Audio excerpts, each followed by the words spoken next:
So, good morning to all my dear students. Very good morning. ৰাতিপুৱা 7টা বাজিল আৰু 7টা বজাৰ লগে লগে এই শক্তিমান সিৰিজ নতুন এটা সিৰিজ ষ্টাৰ্ট কৰিছোঁ শৰ্ট ভিডিঅ'জৰ ওপৰত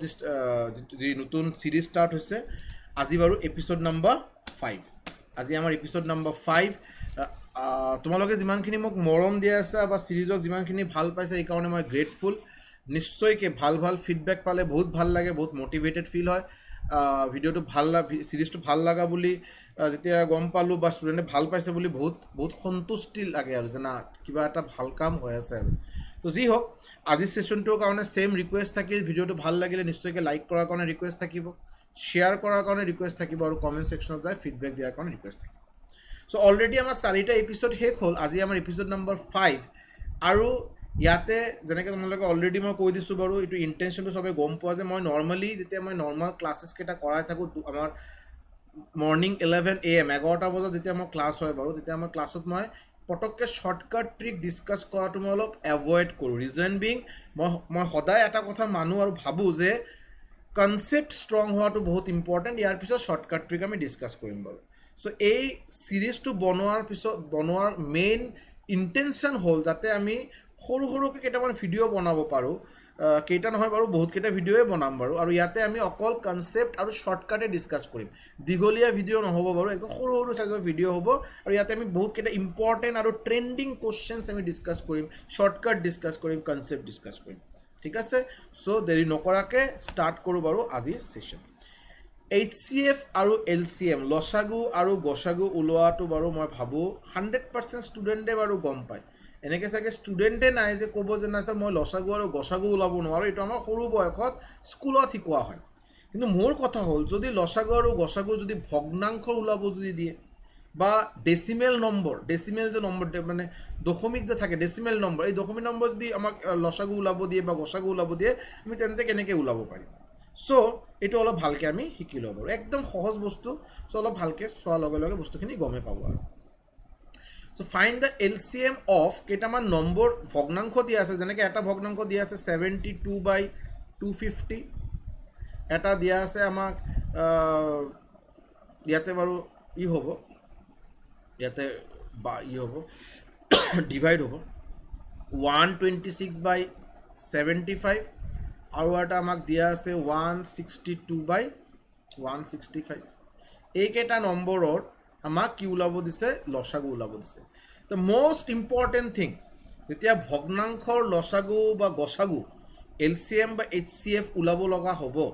first of all we must make sure যে বস্তুটো যদি কটাকটি যদি যায় আমি কটাকটি কৰাৰ পিছতে আৰু আমাৰ বাকী কেলকুলেশ্যন ষ্টাৰ্ট হ'ব কটাকটি যদি যায় আৰু কটাকটি নকৰাকৈ যদি আমি যদি ষ্টাৰ্ট কৰোঁ আমাৰ কেলকুলেশ্যন তেতিয়া কিন্তু ভুল হ'ব বস্তুটো চ' কটাকটি কৰাটো মাষ্ট যদি আমাৰ কিবা আৰু যদি ইয়াতে কেঞ্চেলেশ্যন হয় যদি যেনেকৈ 72 আৰু 250 72 2 দি যদি মই যদি ডিভাইড কৰোঁ ইয়াতে পাই আছোঁ 36 ইয়াতে পাই আছোঁ কি 125 চ' ইয়াতে আমি 36 আৰু 125 লিখিম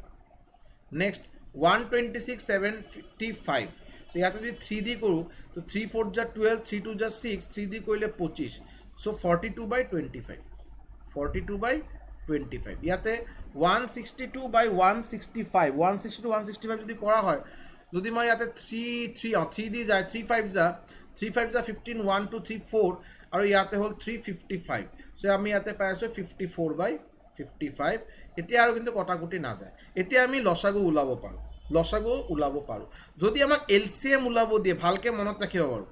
আমাক যদি LCM ওলাব দিয়ে আমি ওপৰত থকা নম্বৰকেইটাৰ LCM কৰিম তলত থকা নম্বৰকেইটাৰ HCF কৰিম যদি আমাক লসাগু ওলাব দিয়ে ভগ্নাংশৰ ওপৰত থকা নম্বৰ মানে নিউমাৰেটাৰ মানে নিউমাৰেটাৰ ভগ্নাংশৰ ওপৰত থকা নম্বৰকেইটাক আমি ইংলিছত নিউমাৰেটাৰ বুলি কওঁ বা অসমীয়াত আমি লব বুলি কওঁ এই ওপৰত থকা নম্বৰকেইটাৰ আমি LCM ওলাব লাগে যেনেকৈ ইয়াতে হৈ গ'ল 36 42 আৰু 54 আমি LCM ওলাব লাগিব 36 42 আৰু 54 আৰু HCF ওলাব লাগিব 125 খালি 25 আৰু 55 ক্লিয়াৰ এতিয়া LCM আৰু HCF এই তিনিটা নম্বৰৰ LCMটো কেনেকৈ ওলাব লাগে এইটো তাৰ নতুনকৈ ক'ব লগা নাই চাগে ছাপ'জ 36 42 আৰু 54 যদি LCM ওলাব লাগে আমি কেনেকৈ ওলাব পাৰোঁ ইয়াৰ পৰা 2 দি ডিভাইড কৰিলোঁ 18 পালোঁ 21 পালোঁ 27 পালোঁ ইয়াৰ পিছত 3 দি ডিভাইড যদি কৰা হয় 3 দি 6 পালোঁ 3 9 পালোঁ সৰি 3 7 পালোঁ আৰু 3 9 পালোঁ ইয়াৰ পিছত আকৌ 3 দি এবাৰ কৰা যায় 3 2 পালোঁ 3 7 এটা থাকিল আৰু 3 3 থাকিল চ' 2 3 যা 6 6 3 যা 18 18 2 যা 36 3 2 2 যা 3 3 যা 9 9 2 যা 18 3 3 যা 9 9 2 যা 18 36 36 3 36 3 কিমান হ'ব 108 108 into 7 হ'ব আমাৰ লসাগু 108 into 7 HCF কি হ'ব বাৰু আমাক এনেকৈ এটা নম্বৰ ওলাব লাগে যি নম্বৰ কেইটা এই তিনিটা নম্বৰ এনে HCF ওলোৱাৰ টেকনিক কি HCF ওলোৱাৰ টেকনিক হ'ল ইয়াতে তিনিটা নম্বৰ আছে যিকোনো দুটা নম্বৰ আগত ডিভাইড কৰিলে হ'ল মই ইয়াতে 25 আৰু 55 ডিভাইড কৰিলোঁ 25 into 2 50 পালোঁ ইয়াতে 5 পালোঁ 5 দি 25ক ডিভাইড কৰিলোঁ 5 5 যা 25 পালোঁ চ' ইয়াতে আমি কি পালোঁ 5 এই 5 দি বাকী এটা নম্বৰ বাকী আছে 125ক ডিভাইড কৰিম বাৰু 125ক ডিভাইড কৰিম 5 25 125 চ' লাষ্টলৈকে এইটো আমাৰ বাকী থাকে এইটো হ'ল আমাৰ কি এইটো হ'ল আমাৰ HCF চ' 108/7 into 5 যদি এইটো অলপ ক্যালকুলেশ্যন কৰা হয় আমি ইয়াতে পাম 151 1/5 চ' আমাৰ এনসাৰ হ'ল 151 1/5 চ' ইয়াৰ পৰা আমি কি শিকিলোঁ ইয়াৰ পৰা বেসিক্যালি আমি দুটা বস্তু আমি ক'ব পাৰোঁ যে শিকা বুলি যে ফাৰ্ষ্ট অফ অল যদি আমাক ভগ্নাংশৰ লসাগু বা গসাগু ওলাব দিয়ে আমি যদি কটাকটি যায় যদি ক্যান্সেলেশন হয় আমি ক্যান্সেল কৰিবই লাগিব ক্যান্সেল নকৰাকৈ যদি আমি স্টাৰ্ট কৰোঁ আমাৰ বাকি প্ৰসেসখিনি কৰা আমাৰ কিন্তু এনসাৰ কিন্তু নোলায় বা এনসাৰ ভুল ওলাব আমাৰ ঠিক আছে নেক্সট হল যদি আমাক LCM ওলাব দিয়ে তেতিয়া ভগ্নাংশৰ ওপৰত থকা নম্বৰ কেইটাৰ LCM হ'ব তলত থকা নম্বৰ কেইটাৰ HCF হ'ব যদি HCF ওলাব দিয়ে গসাগু যদি ওলাব দিয়ে ওপৰত থকা নম্বৰ কেইটাৰ গসাগু হ'ব তলত দিয়া নম্বৰ কেইটাৰ LCM হ'ব সিম্পল ইয়াৰ পিছত ক্যালকুলেশ্যন কৰাৰ লগে লগে answer moving to next question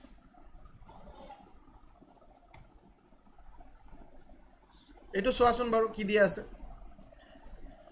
HCF ওলাব দিছে দুটা নম্বৰ আছে দুটা ভগ্নাংশ দিয়া আছে 36/51 আৰু এটা আছে 39/17 36/51 3 দি ক্যান্সেল যায় 3 12 হৈ আছে ইয়াতে আৰু 3 ইয়াতে 17 হৈ আছে বাৰু সব ইয়াতে পাই আছো 12/17 ইয়াতে আমি কি পালো 17 17 3 যা 51 ওপৰত 60 সো আমাৰ এই হল দুটা ভগ্নাংশ এটা হল 12/17 এটা হল 17/67 এতিয়া আমাক ওলাব দিছে HCF যেহেতু HCF ওলাব দিছে ওপৰত হ'ব HCF তলত হ'ব LCM HCF মানে গসাগু LCM মানে লসাগু HCF ওপৰত থকা নম্বৰ কি আছে 12 আৰু 60 তলত থকা নম্বৰ কি আছে 17 আৰু 17 সো HCF কি হ'ব 12 আৰু 60 HCF কি হ'ব 12 আৰু LCM কি হ'ব বাৰু LCM হ'ব 17 সো আমাৰ answer is 12/17 is the correct answer 12 আৰু 60 HCF কি হাইয়েস্ট কমন ফ্যাক্টৰ কি 12 আৰু 17 আৰু 17 LCM কি হ'ব 17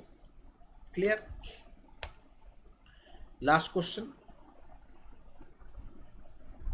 ইয়াতে আমাৰ তিনিটা ডেসিমেল নম্বৰ দিয়া হৈছে এটা দিয়া আছে 0.6 এটা দিয়া আছে 9.6 এটা দিয়া আছে 0.1 0.6 মানে 6/10 9.6 মানে 96/10 আৰু 0.12 মানে 12/10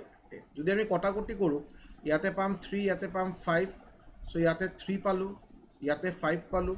ইয়াতে যদি কটাকটি কৰোঁ 96/10 সো ইয়াতে আমি কি পাম বাৰু যদি 2 দি কৰা হয় ইয়াতে 48 ইয়াতে কৰিলে 5 পাম ইয়াতে 2 দি কৰিলে ইয়াতে 6 পাম ইয়াতে 5 পাম সো এতিয়া আমাক কি ওলাব দিছে LCM ওলাব দিছে ওপৰত থকা নম্বৰ কেইটাৰ LCM হ'ব তলত থকা নম্বৰ কেইটাৰ HCF হ'ব সো LCM কৰাৰ কাৰণে 348 আৰু 6 348 আৰু 6 ৰ LCM হ'ব আৰু তলত থকা নম্বৰ মানে 5 5 আৰু 5 ৰ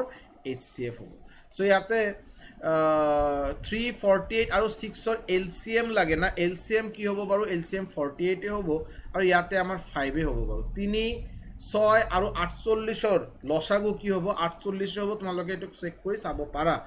এদিন বাৰু এটা ক্লাছত মই ভালকে বুঝাই দিম যে LCM আৰু HCF লসাগু আৰু গসাগু কেইটামান নম্বৰৰ আমি ভাৰ্বেলি পেন পেপাৰ ইউজ নকৰাকে কেনেকৈ ওলাব পাৰো মই যেনেকৈ ওলাই আছো মই এবাৰ এটা ক্লাছত শিকাই দিম বাৰু এই মৰ্নিংৰ শক্তিমান সিৰিজৰ এটা ক্লাছত ভালকে শিকাই দিম আৰু HCF হ'ল 5 সো ইয়াতে পাই আছো 5 9 5 যা 45 3 9/3/5 is the correct answer. Hosena hua nai 9/3/5. 9/3/5 মানে 3/5 মানে 0 পইণ্ট যদি ডেচিমেলত কৰিব লগা হয় চ' ডেচিমেলত আমি লিখিব পাৰোঁ ইয়াতে 5 9 যা 45.356 9.6 আমাৰ এনচাৰ আমি লিখিব পাৰোঁ হয় 9.6 হ'ব পাৰে 9/3/5 হ'ব পাৰে দুটাই ঠিক আছে অপশ্যনত আমাৰ যিটো দিয়া থাকিব এইটো টিক কৰিলে হ'ল ক্লিয়াৰ চ' আজি আমি LCM আৰু HCF লসাগু আৰু গসাগু ভগ্নাংশ বা ডেচিমেল ভগ্নাংশ যদি কিবা দিয়া থাকে কেইটামান ভগ্নাংশৰ যদি LCM বা HCF ওলাব লগা হয় কেনেকৈ ওলাব পাৰোঁ আৰু কেইটামান ডেচিমেল নম্বৰ যদি ওলাব লগা হয় কেনেকৈ ওলাব পাৰোঁ আমি কিন্তু আজি শিকি ল'লোঁ বাৰু ঠিক আছে চ' অবভিয়াছলি আশা কৰোঁ ভিডিঅ'টো তোমালোকে ভাল পাইছা বুলি বা তোমালোকে কণ্টিনিউৱাছলি ভিডিঅ'টো চাই থাকিবা বুলি আশা কৰিছোঁ ব্ৰহ্মাস্ত্ৰ বেচৰ কথা এটা খালি ক'ব পাৰোঁ যে ব্ৰহ্মাস্ত্ৰ বেচ অলৰেডি ষ্টাৰ্ট হৈছে মেথছৰ বেচ হয় অকল ইয়াতে বাৰু মই ক্লাছ কৰাই আছোঁ বা মই ক্লাছ কৰাম এইটো বাৰু 2.0 অলৰেডি ব্ৰহ্মাস্ত্ৰ 1.0 আমি ছাকচেছফুলি শেষ কৰিছোঁ এই বেচত অলৰেডি এডমিশ্যন লোৱা বহু ষ্টুডেণ্টে আছে যিসকল ষ্টুডেণ্টে এতিয়া মোৰ লগত কণ্টেক্ট কৰা নাই আৰু এই কাৰণে আমাৰ ব্ৰহ্মাস্ত্ৰৰ যিটো পেইড বেচৰ যিটো অফিচিয়েল হোৱাটছএপ গ্ৰুপ আছে তাতে কিন্তু মই এতিয়া তোমালোকক জইন কৰাব পৰা নাই চ' এবাৰ নিশ্চয়কৈ মোৰ মোবাইল নম্বৰটো নোট ডাউন কৰি ল'ব পাৰা 6900578215 6900578215 এই মোবাইল নম্বৰত নিশ্চয়কৈ মোক এবাৰ জনাই দিলে হ'ল যে ছাৰ মোৰ নাম অমুক আৰু মই ব্ৰহ্মাস্ত্ৰ বেচত এডমিশ্যন লৈছোঁ কাইণ্ডলি মোক হোৱাটছএপ গ্ৰুপত বা মোক হোৱাটছএপ গ্ৰুপত মই কৈ দিলেও মই জইন কৰাই দিম আৰু এটা কথা হ'ল যে এতিয়া বহুত ষ্টুডেণ্ট আছে ভাবি আছে এডমিশ্যন ল'ম বুলি কৈ আছে ল'ব না নাই এনেকৈ আৰু কনফিউজন আছে মই এটা চিম্পল কথা ক'ব পাৰোঁ এইটো ফিজ হ'ল বাৰু অকল 500 rupees তোমালোকে যদি Y544 এই ডিছকাউণ্ট কোডটো ইউজ কৰাৰ পিছত আকৌ 17% ডিছকাউণ্ট পাবা দামটো বাৰু আৰু কমি যাব চ' 500 rupees আজিকালি মানুহে বাৰু ক'ত কিবা এনেই আৰু খৰচা কৰি দিয়ে আৰু কিবা এদিন গ'লে আৰু বাহিৰত কিবা খোৱা দোৱাৰ কাৰণে 500 rupees খৰচা হ'ব চ' মই ভাবোঁ মেথছ বাৰু এটা ইম্পৰ্টেণ্ট পাৰ্ট হয় অকল পাৰ্টিকুলাৰ এটা দুটা এক্সাম নহয় যি আমাৰ গভমেণ্ট জবত যি এক্সামে কোৱা উইদাউট মেথছ কোনো গভমেণ্ট জব ক্ৰেক কৰা সম্ভৱ বুলি মইতো নাভাবোঁ বাৰু চ' নিশ্চয়কৈ complete A to Z preparation ইয়াতে হৈ যাব ষ্টেট গভমেণ্ট চেণ্ট্ৰেল গভমেণ্টৰ যিসকল এক্সাম আমি নৰ্মেলি দি থাকোঁ গোটেইকেইটা এক্সামৰ প্ৰিপেৰেশ্যন ইয়াতে কৰাই দিম বুলি মোৰ গেৰেণ্টি আছে বাৰু তো নিশ্চয়কৈ এডমিশ্যন ল'ব পাৰা আৰু এডমিশ্যন ল'লে সোনকালে মই পেইড বেচত লগ পাম বুলি আশা কৰিছোঁ চ' থেংক ইউ ছ' মাছ ভিডিঅ'টো ভাল লাগিলে লাইক কৰাৰ কাৰণে অনুৰোধ কৰিলোঁ শ্বেয়াৰ কৰাৰ কাৰণে ৰিকুৱেষ্ট কৰিলোঁ আৰু ভিডিঅ'ৰ কমেণ্ট ছেকশ্যনত গৈ পিনে ফিডবেক দিয়াৰ কাৰণে ৰিকুৱেষ্ট কৰিলোঁ thank you so' much this is Sourav sir signing off Jai Hind